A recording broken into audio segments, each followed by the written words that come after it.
حنا على الميقاف كالسيف بتار، الضرب واحد في نهار القدومي، اللي يحضرنا كل رجال يحتار، يجلس على هرجه وحضره يقومي. يا احمد صلاح الخيل سمتك بطار، يا الفارس اللي في علو الرجومي، خيال تشهد لك هالدار بالدار، سرجك حيله في نهار الهجومي، اللي نويت تسوقها سوقت خيار، وانت مجرب في الرجال نقرومي.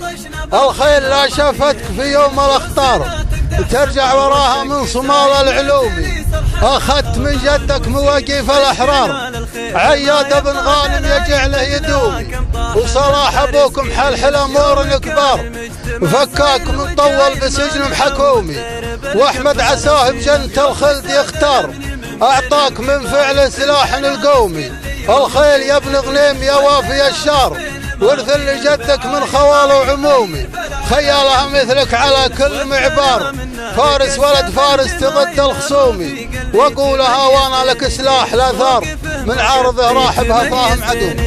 موقفه موقف شرف والراس طايل، كل طيب وكل مجد ينتمي له، عن سلام المجد ما يرضى بدايل، دلل المستعصيه والمستحيله، ما يجيب من المهار الا الاصايل، كل ما اشتد التحدي تستوي له، تذل الجمهور وتسوى الهوايل، كانها تقول انا الهلال المهيله، لا يهم